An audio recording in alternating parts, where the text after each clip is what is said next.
Central Arkansas. We had to learn the truth from a 7-year-old and a 9-year-old. It just doesn't make sense. The family of 2 girls who were left behind last week on a field trip by an Arkansas child care speaking out for the very first time. The 2 girls were left at a gym in Mayflower as they waited to get on a bus for a field trip with the Boys and Girls Club. Fox 16 Charmaine Nero explains how the families say they still have a lot of unanswered questions. Charmaine.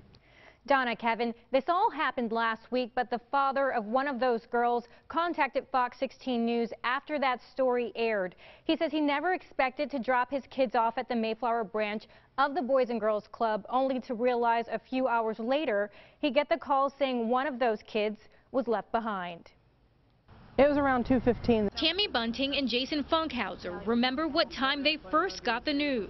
Got a call sometime earlier in the day on last Tuesday. On the other line, a supervisor with the Mayflower branch of the Boys and Girls Club of America saying their 7- and 9-year-old daughters had been left behind while on the way to a field trip. Is she okay? Is the first thing that I asked. Both parents say the supervisor from the Boys and Girls Club said the girls had only been left behind for around 5 minutes. After we got home and I learned from the police department that it had been more than 5 minutes, it had been 1.5 hours to 2 hours is what the policeman told me. Of course, I was quite upset. Mayflower police say the girls were with several other children when they were told by an older child on the bus there was no room. That's when the girls walked back to the gym as the buses drove off. They say a bystander spotted the girls, alerting police. I didn't know that the police were even called until later on. The old supervisor was there that allowed this to happen.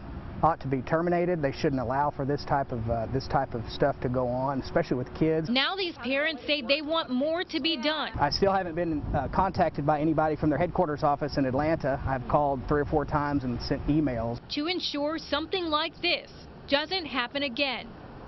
The CEO of the Boys and Girls Club of Faulkner County issued a statement Friday expressing concern. He went on to say the agency is changing their procedures when it comes to field trips. We reached out to the Boys and Girls Club of America headquarters in Atlanta, but we haven't heard back as of yet. Back to you. Tamisha